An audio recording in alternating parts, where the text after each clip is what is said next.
여러분 안녕하세요. 미미성 TV에 오신 것을 환영합니다. 정말 너무나 많은 사건들이 지금 세계에 일어나고 있죠. 그래서 이제 오늘은 여러분 이 마지막 시대를 살고 있는 우리가 어떻게 이 현재에 돌아가는 사건들을 이해할 것인가에 대해서 여러분 성서적인 시사에 대한 관점, 시사를 성서적으로 한번 보기로 하겠습니다. 그래서 오늘은 하나님 말씀, 특히 계시록 20장을 보면서 어떤 약속이 우리에게 언제인지는 모르지만 이런 일이 일어나겠다고 약속되어 있습니다. 그래서 성경은 뭐라 그러죠? 변화할 수 없는 하나님의 예언의 말씀이죠. 그래서 반드시 성취됩니다. 그래서 우리가 신학에서 보면 어떻게 얘기합니까? 경에 적힌 대로. 그래서 경에 적힌 대로 모든 일이 성취되고 있죠. 그리고 시간표에 따라서 그래서 예수님께서 오셔서 하신 말씀이었으니까 성경을 이루려고 율법을 완성하려고 성경들을 말씀하시기에 예언을 이루시기 위해서 예수님이 오셔서 태어나시고 자라시고 십자가에서 죽으시고 다시 살아나시고 그래서 자기 몸인 성전을 다시 세우셨어요. 그게 뭐죠? 교회입니다. 그래서 교회는 우리가 말하는 빌딩이나 어떤 디나미네이션이 아니라 예수 그리스도를 메시아로 모신 사람들을 교회라고 하죠. 그래서 우리는 예수 그리스도의 몸된 교회라고 흔히 얘기합니다. 이건 대단한 표현인 겁니다. 예수는 누구죠? 왕 중의 왕이시고 예수님께서 너희가 아버지와 아들과 성령의 이름으로 세례를 받고 근데 또 우리 사도 바울은 어떻게 얘기했습니까? 너희가 즐거운 날이 이르기 위해서 예수를 믿고 예수 이름으로 세례를 받으라. 그래서 예수 이름이 누굽니까? 바로 아버지와 아들과 성령의 이름이 되어서 우리에게 세례를 받으라고 얘기하고 있습니다. 그럼 세례는 무엇입니까? 나는 죽었다가 새로는 하나님의 아들로서 다시 태어났는데 그런 진리를 뭐라 그러죠? 우리는 권세라고 합니다. 누구든지 저를 믿는 자마다 하나님의 아들이라는 권세를 주셨으니 즉 뭡니까? 그 진리가 바로 권세라는 겁니다. 그 권세는 뭡니까? 하나님의 아들 빛의 생명이 우리한테 왔기 때문에 우리는 어둠을 이길 수 있는 권세, 즉 우리의 이름이 하나님의 이름 속에 포함되는 권세를 가지게 되는 것이죠. 그래서 이 성경은 정말 너무나 중요한 legal, 합법적인 서류이기도 합니다. 그래서 로마서 8장에 보면 이렇게 나와 있어요. 이제는 생명의 성령의 법이라고 하는 게 나와요.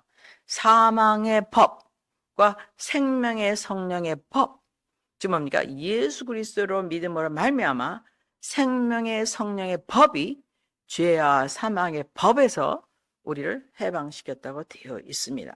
그래서 이 법에 대해서 아는 것은 굉장히 중요하죠. 법을 어기면 어떻게 됐습니까? 거기엔 페널티가 있죠. 그래서 하나님께서 우리가 이 죽음이라는 영역에서 탈출할 수 있는 길을 주셨어요. 그 생명의 성령의 합법적인 법적 근거에 의해서 우리가 탈출할 수 있는 근거를 주셨습니다. 그것이 뭡니까? 바로 예수 그리스도죠. 이제 예수 그리스도 아니면은 우리에게는 죽음을 탈출할 길이 없습니다. 네, 하나님께서 그런 위대한 진리를 선포하시기 위해서 오셨고 성취하시고 우리에게 성령을 보내신 이제 5월입니다. 그래서 오늘은 계시록 20장을 위해서 현재 시간표를 잠깐 살펴보기로 하겠습니다. 계시록 20장에 보면 이런 아주 또 엄청난 말씀이 나오죠. 6절에 첫째 부활에 참여할 자는 복이 있고 거룩하도다. 부활에 참여하는 것이 복도 있지만 거룩하다. 오케이.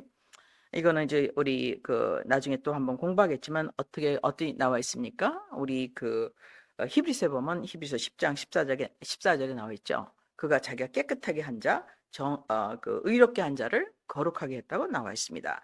그래서 우리는 거룩함을 어떻게 되죠? 입은 것입니다. 우리가 거룩함을 만들어내는 것이 아니라 거룩함을 입었기 때문에 우리가 입은 것에 걸맞는 열매를 만들어내야겠죠. 그래서 우리가 거룩한 것은 당연합니다. 그래서 거룩함을 살아낼 수 있는 것이 되었죠. 그럼 거룩함 무엇입니까? 우리가 그냥 옷을 점잖게 입고 술을 안 먹고 담배를 안 피는 것이 아니라 거룩함은요, 구별되어서 하나님께 속한 것. 그게 거룩함이죠.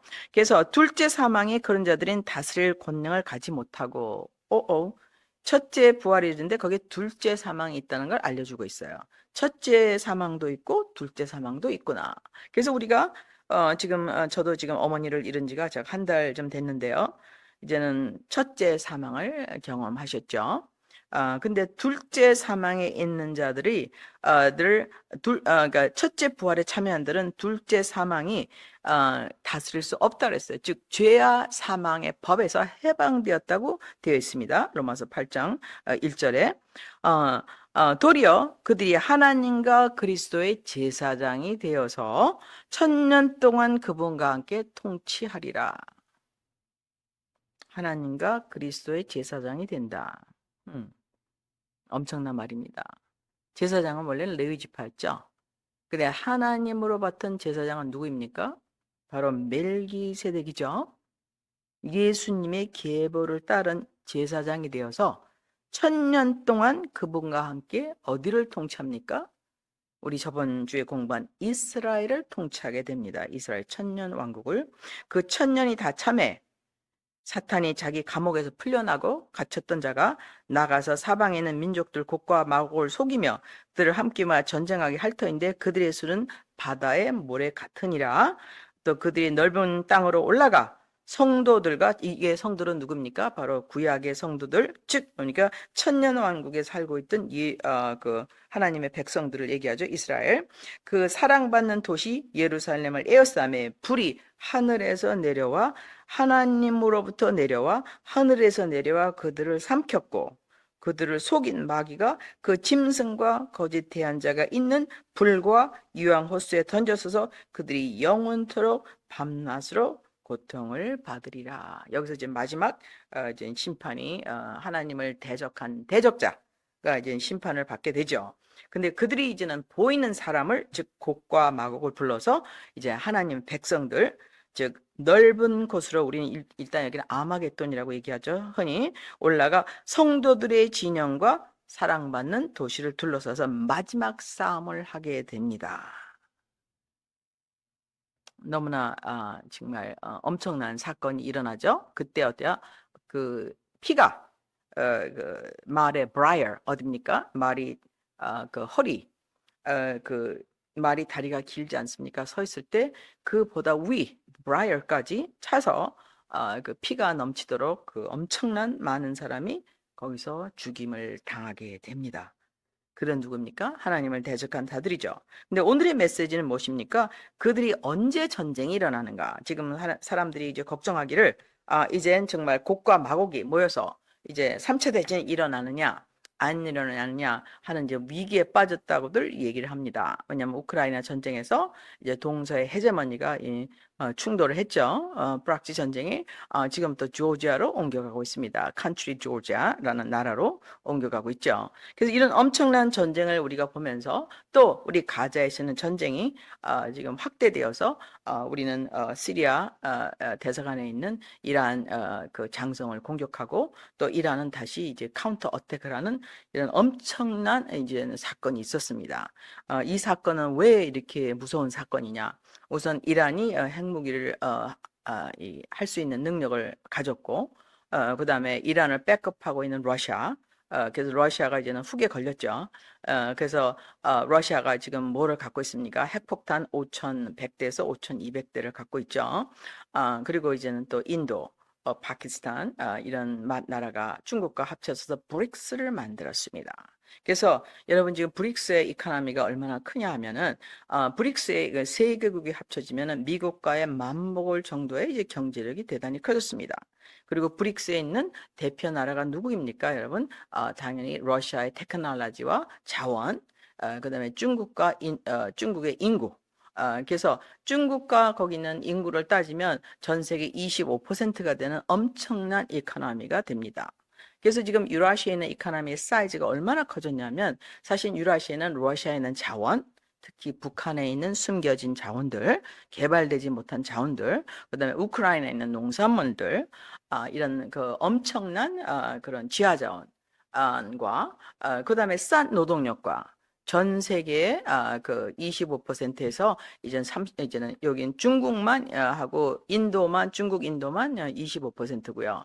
유라시아 전체를 따지면 엄청난 지구의 한 4분의 1 정도의 I'm sorry. 지구의 40%의 인구를 관장하는 아시아 가 이제는 이제 경제적인 주권을 잡을 수밖에 없습니다. 왜 이유냐? 우선은 노동자가 있어요. 싼 노동자가 있죠. 그다음에 무엇이 있습니까? 소비자가 있어요. 물건을 이제는 팔아야죠. 그래서 돈을 벌지 않습니까? 그래서 물건을 또 이게 생산할 뿐만 아니라 팔 수가 있는데 그동안의 1차 대전, 2차 대전, 태평양 전쟁은 사실은 무엇을 놓고 벌인 전쟁이었느냐? 로지스틱스와 서플라이, 즉 자원과 뭐야 배가 선박이 운행할 수 있는 라우트를 가진 그 전략지 전쟁이었죠. 근데 이제 그 전쟁이 끝났습니다. 이제 그러면 말미암아 어떻게 됐습니까? 이제 유라시아 독립적으로 이제는 자기의 그 생산, 소비, 그리고 무엇을 할 수 있습니까? 이제는 그다음에 자원을 댈 수 있기 때문에 다른 데 갈 필요가 없어요. 그래서 대영 제국의 1815년서부터 1944년 놀만디 상륙작전까지가 대영 제국의 시대라고 했으면 이제 막을 내리지 않았습니까? 그때는 전 세계가 대영 제국의 식민지였죠. 그리고 독일의 식민지였습니다. 그리고 이제 미국은 사실은 필리핀만 갖고 있었는데 이런 식민지에서 모든 자를 해방시켜 줄 수밖에 없었어요. 왜? 관리를 할 수가 없습니다. 너무 멀어요. 또 시간이 많이 들고 돈이 많이 들고 그 practical 하지가 않습니다. 그래서 어떻게 했습니까? 이들이 전 세계의 모든 식민지를 해방시키고 그들을 관리하기 위해서 유엔을 만들었죠. 그러니까 유엔의 전신은 League of Nations라고 해서 시실 로즈라는 사람부터 시작해서 만들어졌습니다. 그래서 결국에 뭡니까? 유로피안을 중심으로 한 식민 체제가 이제는 독립 체제로 바뀌었죠. 그러니까 유니폴라 잉글리시 엠파이어에서 여러 나라로 이제 나눠지게 됐습니다. 그것이 불과 몇 년입니까, 여러분? 1948년 이후에요. 그래서 우리가 지금 현재 민주주의, 그다음에 이런 얘기를 하는 거는 사실 얼마 안 된 얘기입니다. 민주주의는 누가 얘기했냐? 지금 공산주의, 민주주의는 다 영국과 독일이 얘기한 그들의 이데올로기죠. 예, 그들의 개념 철학이죠. 그걸 만들어내고 뭐 일원화시키고 정립시키고 또 그것을 또 우리에게 가르쳐주고 그래서 우리는 민주주의라는 말을 쓰는데 사실은 그거는 100년 전까지 없었던 얘기입니다. 우리는 다 식민지 하에 있었어요. 뭐 인도로 말하면 400년, 대부분 200년이 대부분이었지만 400년간 영국, 더치의 그 식민지역이었죠. 아르헨티나 그런 데는 스페인의 식민지였습니다. 포르투갈, 아르헨티나는 포르투갈, 브라질 is 포르투갈, 나머지는 전부 어디에? 스페니시 엠파이어의 식민지였어요. 그래서 전 세계는 스페니시 엠파이어, 포르투갈, 프랑스, 독일, 특히 영국 해가 지지 않는 나라의 식민지가 언제까지 계속됐습니까? 1945년까지 계속됐습니다. 여러분 우리가 이렇게 말하는 민주주의, 뭐 투표, 뭐 무슨 이런 거는 사실 그 당시에는 사치스러운 얘기였어요. 상상을 못하는 얘기였습니다. 그래서 역사가 1945년서부터 굉장히 빠르게 바뀌고 있다는 걸 우리는 눈치채야 됩니다. 특히 그때 무엇이 태어났습니까? 유엔이 태어나면서 이제 세계의 패권이 예전은 팍스 잉글리시, 팍스 그 로만 엠파이어, 팍스 잉글리시 엠파이어에서 팍스 아메리카나로 바뀌게 됐죠. 즉 유니폴라. 즉 뭡니까? 미국이 전 세계 경찰 국가라서 세계를 다스리는 시대가 공식적으로 1945년부터 열리게 되었습니다. 그러면 다니엘이 약속한 그 마지막 70일의 마지막 7년 환란 우리 여기 나오죠. 오늘 읽은 말씀 우리 그 천년 왕국이 있기 전에 7년 환란이 있죠. 그게 바로 여기 전쟁이 나옵니다. 아마겟돈 전쟁이 오늘 읽으신 말씀에서 그래서 사람의 피가 말의 브라이어 가슴까지 올라가는 그런 엄청난 전쟁이 있은 후에 우리가 주님과 함께 예수님의 몸으로서 왕노를 하게 되는데 사람들은 이때가 지금 그때가 아닌가라고 염려하고 있습니다. 근데 저는 이때가 그때가 아니라고 단언하는 이유는 몇 가지가 있는데 한 가지는 무엇입니까? 여기는 첫째 부활에 참여한 자. 그럼 첫째 부활이 아직 일어나지 않았기 때문에 첫째 부활은 뭐니까 우리가 흔히 말하는 주님께 들림 받는다고 하죠. 공중에서 재림하셔서 우리가 첫째 부활에 참여하게 됩니다. 주님에서 공중에서 말할 때 우리가 그를 보니 그와 같은 형상으로 변하게 되죠. 영광에서 영광으로. 우리가 born of God, born of Spirit. 그래서 우리는 그와 같이 conform. 여러분, conform이라는 게 뭐냐면요. 영어로 말하면은 찍어내는 거예요. 몰드가 있지 않습니까? 예, 그래 뭐야? 사각형, 삼각형, 별 모양으로 이제 우리가 이렇게 이, 이, 이 몰드, 금형을 만들어내면요. 그대로 찍어내는 거예요. We conformed his image to his likeness. 그래서 예수님이 어떠하기 때문에 우리는 DNA를 갖고 있던 영적인 우리가 죽지 않는 몸으로 이제는 영광의 몸으로 변하게 되죠. 정말 너무나 놀라운 비밀인 것입니다. 그래서 이거는 둘 중에 하나야. 사실이 아니면 거짓말이죠.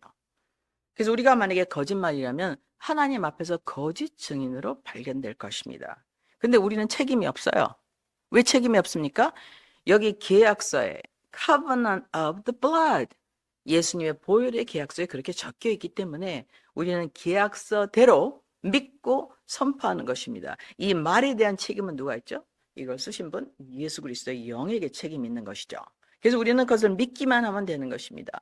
믿는 대로 어린아이처럼 믿고 따라가면 되는 것인데, 여기에 보면 첫째 부활이 있은 후에 곡과 마곡의 전쟁이 있다고 되어 있죠. 그래서 현재 우리가 흔히 곡과 마곡을 러시아라고 얘기하고 있는데, 저는 그건 확실히 모르겠어요. 이게 터키가 될 수도 있고, 또 저는 개인적으로 터키라고 생각하고 있습니다만은, 그래서 이런 전쟁이 분명히 일어나게 돼 있죠. 그럼 일단 곡과 마곡의 전쟁이 일어나기 전에 우리 첫째 부활에 아직 참여하지 못했기 때문에 아직은 저희는 한 번 더 기회가 있다고 생각합니다. 근데 다니엘 보면요, 마지막 제국이 무엇으로 돼 있죠? 로마 제국으로 돼 있어요. 다니엘은 언제 잡혀갔습니까? 바빌론 제국 때 잡혀갔죠. 근데 바빌론 전에 두 제국이 있어요. 하나님을 대적하는 무시무시한 제국 이집트가 있었고, 그다음에 그 랍삭의 왕이는 무시무시하게 잔인한 왕 아시리아 제국이 있었고, 그 다음에는 바빌론 왕이 있었죠. 그때 금으로 돼 있다고 돼 있죠. 그 다음에 뭡니까? 지금은 말하는 우리 페르시아 제국이 있었습니다. 그 다음에 어떤 제국이 있었습니까? 그 제과, 이 표범처럼 날쌘 우리 그 제국, 즉 그리스 제국이 있었죠. 그 알렉산더의 제국이 200년 만에 마치고 약 BC 200년 전에 로마 제국이 일어나는데, 계시록과 이 다니엘서 보면 그런 무시무시한 짐승이라고 돼 있어요. 어떤 짐승이냐? 사자 같기도 하고 표범 같기도 하고 기계 같기도 하고 철을 부셔뜨리는 무시무시한 제국. 그래서 여러분, 로마 제국을 보면 정말 무시무시한 제국이었습니다. 로마 제국은 너무나 법대로 하는 대신에 법대로 하면서 어떤 일을 했습니까? 로마 제국은요, 그 말을 안 듣는 사람은 어떻게 했어요? 십자가에 매달아 버렸어요. 못으로 쳐 죽이는 거죠. 며칠이 걸리는 죽음의 고통을 당하는 이런 무시무시한 로마 제국. 그들은 철로 다 이 전 세계를 정복했죠. 하지만 그들이 이제는 망하기 시작했어요. 그 언제 망했습니까? 476년도에 너무나 영토가 광대해졌어요. 여러분 알다시피 313년에 우리 컨스탄틴 제국이 있지 않습니까? 컨스탄티노플에 우리가 동로마 서남으로 나누었죠. 그 왜 나누었습니까? 너무 방대해서 이제는 더 이상 관리가 불가능하게 됐어요. 그래서 예수님은 첫 번째 아우구스투스 로마 제국 때 오셔서 분명히 마지막 로마의 왕, 즉 다시 부활한 로마 제국을 시도한 그 왕 가운데 저는 오시리라 생각합니다. 그럼 거기는 어디죠? 당연히 유럽일 것입니다. 그래서 마지막 주님을 대적하는 그 세력은 어디서 오겠습니까? 당연히 저는 서구 유럽에서 온다고 생각을 하고 있습니다. 어쨌든 이 로마 제국이 방대에서 둘이 나눠졌을 때, 하나는 터키, 현재 터키를 중심으로 한 동로마 제국 컨스탄티노플, 지금 말하면 이스탄불이죠. 근데 거기는 천혜의 요지였습니다. 그 컨스탄티노플 바로 옆에 그 보스포러스 해협 있죠. 그 밑에는 이제 말마라 해협이 있어요.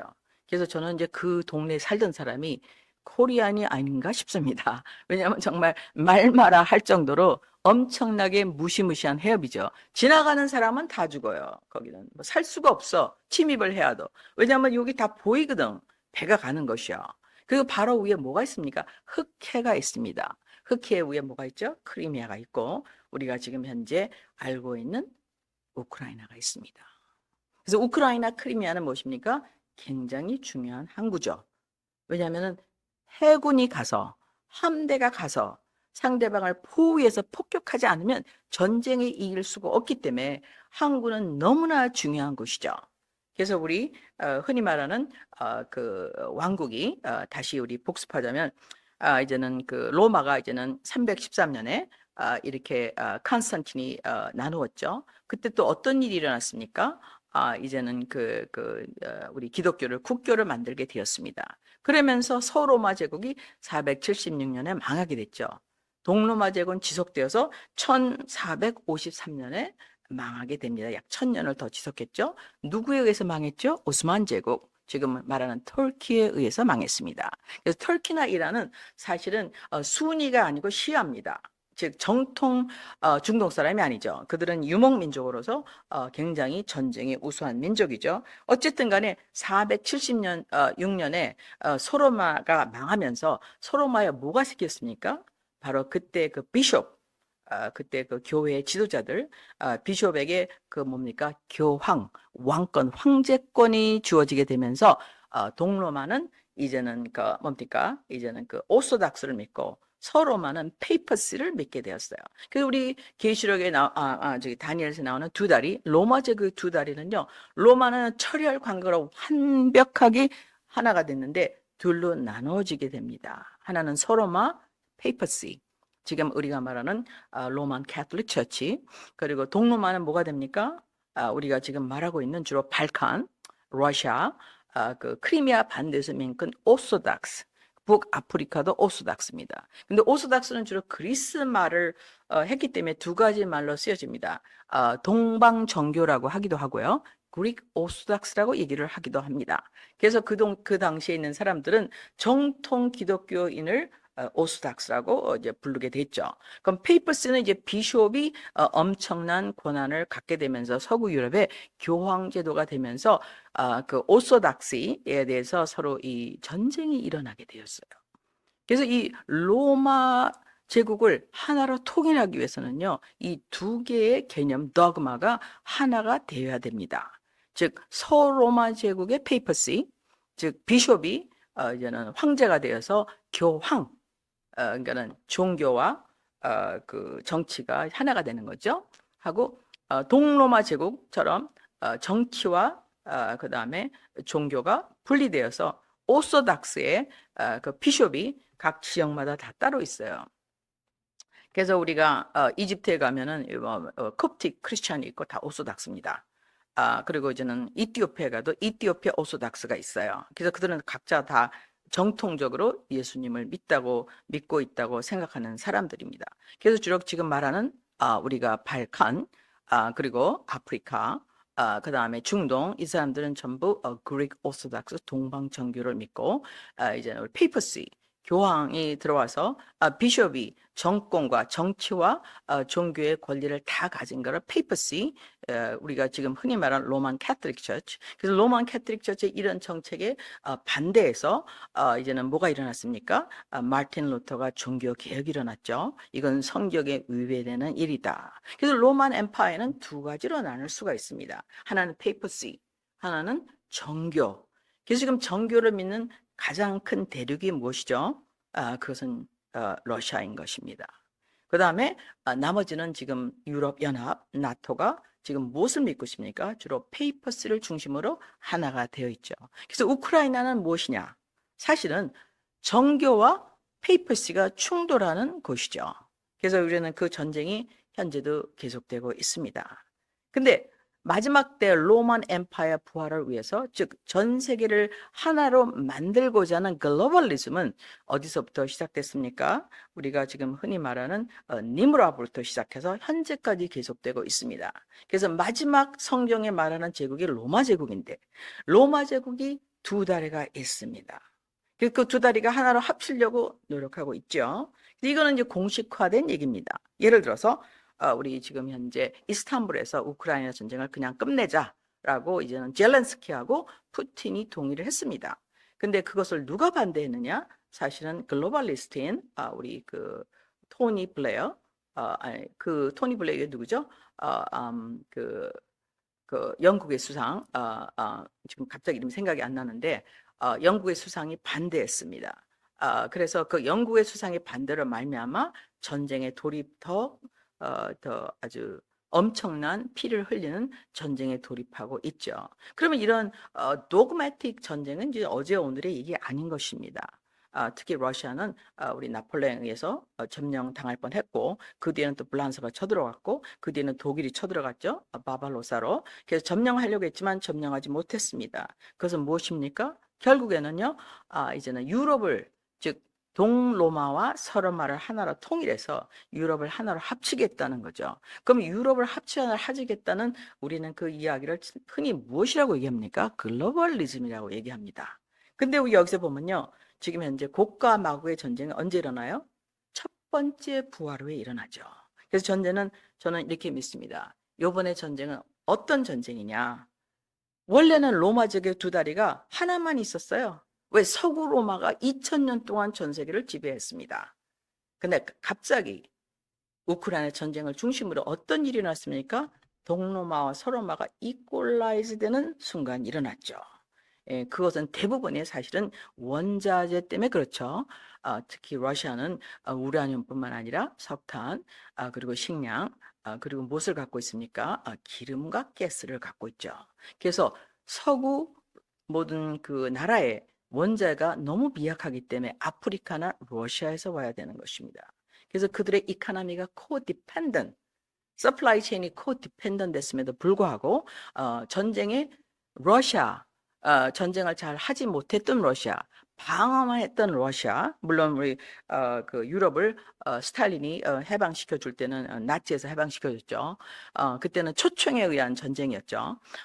그러고 나서는 지금 현재 러시아는 사실은 굉장히 공산주의 때문에 사실은 1900년도에는 1990년도에는 망한다는 소리가 있었습니다. 없어진다 지구에서. 근데 갑자기 이 러시아가 뭐 때문에 힘을 받았습니까? 기름 때문에, 가스 때문에 힘을 받았어요.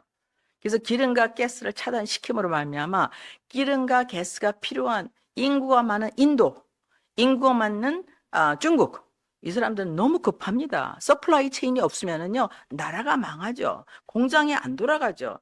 차가 못 움직이게 됩니다. 철도가 못 가요. 추락이 못 움직입니다. 그래서 이들을 브릭스로 합침으로 말미암아 지금 동로마 제국의 종교, 즉 우리 오스닥스라고 할 수 있는 러시아는 이번 전쟁이라서 엄청난 경제적인 이익을 얻게 되었습니다. 그럴 뿐만 아니라 자기의 약점인 인구가 모자라는 일과 그런 일을 어떻게 컴펜세이트 합니까? 그것은 이제 중국과 인도를 끌어들임을 말하면서 브릭스가 활성화되는 역사가 일어났어요. 즉, for the first time in the history, 서구 지배 역사상 지금 두 다리, 즉 페이퍼시와 서구 로마 페우스파, 동구 로마 오스닥스가 이퀄라이즈한 때가 바로 2024년인 것입니다. 지금부터 열 발가락에 진흙이 설킨 열 발가락에서 엄청난 이제 경제 그 각축이 일어나겠죠. 그래서 이런 각축을 우리는 뭐라고 합니까? 이런 것을 패러다임 시프트라고 얘기하죠. 이 패러다임 시프트에는 어떤 게 있습니까? 물론 위험한 일도 많지만 항상 그 위기는 새로운 기회라고들 얘기하죠. 새로운 기회가 다가오고 있습니다. 즉 주님께서 뭐라고 하셨습니까? 예수님이 오기 전에 어떻게 됐죠? 산은 낮아지고 골짜기는 높아져서 평탄케 되어서 나의 길을 예배하라고 되어 있습니다. 그래서 그동안 식민지였던 아프리카, 그동안 별 볼 일 없었던 동남아시아가 올라가게 됩니다. 별 볼 일 없던 러시아가 올라가게 됩니다. 그리고 별 볼 일 있던 유럽과 이제는 미국의 파워가 내려가게 됩니다. 그래서 이퀄라이즈 되죠. 그래서 어때 이제 복음이 편만하게 전해짐으로 말미암아 주님이 오실 준비를 이제 하게 되는 시기가 왔다고 생각합니다. 이 시기가 언제 끝날까요? 바로 이제는 우리 예수님 하늘나라에 임재하실 때, 공중재림하실 때 우리가 올라가는 그 순간까지 계속되리라 봅니다. 그때가 언젠지는 우리는 예수님도 모르시고 하나님 아버지만 아신다고 되어 있죠. 로마서에는 어떻게 되어 있습니까? 이방인의 숫자가 찰 때라고 되어 있습니다. 그래서 우리가 해야 될 것은 무엇입니까? 이방인의 숫자가 찰 때, 즉 뭡니까? 아시아가 전도되고 아프리카가 전도되고 북한이 전도되고 극동이 전도되고 일본이 전도되고 이 전도돼서 많은 이방인의 숫자가 이제 찼을 때 우리 주님께서 종을 치시리라 봅니다. 지금 현재 일어나고 있는 사건은 무엇입니까? 다니엘서에 우리가 완성을 보고 있죠. 두 다리가 이제 똑바로 섰구나. 이제부터는 본격적으로 복음과 교류가 시작되겠구나라는 것을 우리가 느낄 수 있습니다. 결론적으로 서구의 헤게모니는 약화되고 동구의 헤게모니가 올라가서 이퀄라이즈 되는 시간표가 2024년이 된 것입니다. 여러분, 오늘 계시록 제가 20장을 읽어드렸죠. 제가 여러분에게 그 현재 일어난 사건을 성서적으로 풀이해 드림으로 말미암아 여러분에게 거룩한 흥분과 더불어서 이제 시간표가 가까이 왔구나. 내가 이제 주님을 위해서 거룩하게 살 때가 가까이 왔구나. 이제 내가 주님을 위해서 투자할 때가 가까이 왔구나. 우리 주님께서 이제 어떻게 말씀하셨습니까? 아침에 와서 일찍 일한 자와 마지막 때 일한 자의 임금이 똑같다고 돼 있어요. 그 우리 똑같은 임금을 차지하기 위해서 하나님께서 주시는 그를 믿는 자를 하나님께서는 자기를 찾는 자와 믿는 자를 상 주신다고 되어 있기 때문에 그 상 주심을 바라보고 우리들은 지금 마지막에 박차를 가할 수 있다고 생각합니다. 여러분, 오늘 제가 시사를 이제 겉핥기로 살짝 업데이트를 해드렸는데 이번 우크라이나 전쟁에서 분명히 이제는 러시아가 이겼죠. 그리고 이제 이퀄라이즈가 되기 시작합니다. 이럴 때 우리는 누가 이긴 것이 문제가 아니라 마지막 다니엘서의 마지막 로마 제국이 하나가 되는 그런 시간이 다가왔구나. 정말 이제는 이제 잠에서 깨어나 주님을 믿고 또 주님께 가까이 가는 시간이 되어야 되겠구나 하고 느끼는 시간이 되시기를 바랍니다. 아까 지금 제가 잠깐 이름을 잊어버렸는데 영국의 수상한 보리스 존슨입니다. 보리스 존슨이 어떻게 했습니까? 2022년 6월 달에 이렇게 발표했습니다. 지금은 로마 제국의 부활이 필요한 때다. 공식 발표입니다, 여러분. 대영 제국은 로마 제국의 후신이죠. 그들은 대영 제국의 영화를 계속하기를 원합니다. 미국이 약화되면서 대영 제국은 다시 한번 일어나기를 원합니다. 유럽을 하나 되기를 원합니다. 그래서 나토는 지속적으로 어떻게 했습니까? 우크라이나에 군인을 보내고 돈을 보내므로 말미암아 이제는 러시아를 하나로 통일해서 이제는 자기의 모든 자원의 서플라이를 공급하려고 하였지만은 러시아의 비협조로 말미암아 실패하고 있죠. 근데 러시아는 성서적으로 비협조할 수밖에 없습니다. 왜 그렇습니까? 곡과 마곡의 전쟁이 있을 때까지 협조할 수가 없어요. 왜? 주님께서 말씀해 주셨죠? 다니엘 신상의 마지막 두 다리는 하나가 되지 않습니다. 계속 두 다리로 남아 있습니다. 그래서 결국에는 마지막 전투가 아마겟돈에서 일어나리라고 봅니다. 물론 저는 아직도 그 두 다리 중에는 곡과 마곡은 저는 터키라고 지금 믿고 있는데 그 이유 중에 하나는 터키는 이제는 에도안 수상이 그렇게 얘기했죠. 이제는 그분은 이제는 엄청난 지금 군사력을 갖고 있습니다. 그리고 이제는 그 유럽에서 서구 유럽에 만만하게 볼 수 있는 이런 엄청난 그 군사력을 갖고 있는데 예루살렘을 다시 확보하는 것이 그 사람의 꿈이라고 얘기했어요. 그래서 이제 만만치 않은 존재가 이란보다 더 무서운 터키가 지금 현재 이스라엘 북쪽에 있습니다. 그래서 역사가 어떻게 전개될지 여러분 보시면서 하지만 이스라엘 모든 죄악에도 불구하고 이스라엘의 실패에도 불구하고 주님은 분명히 어디로 오십니까? 이스라엘의 올리브 동산으로 오십니다. 그래서 올리브 동산이 반으로 쪼개지고 지중해 물이 다시 들어올 때가 있다고 우리 에스겔서에서 얘기하고 있죠. 그 예언은 분명히 성취될 것입니다. 여러분 이제 시사 가끔 미미송 TV가 전해드리는 시사를 들으시고 더욱더 주님을 사랑하시고 또 주님을 섬기는 일에 열심을 내셔서 주님이 준비하신 상급을 받으시는 귀한 여러분이 되시길 축복합니다. 다음에 또 뵙겠습니다. 할렐루야 감사합니다.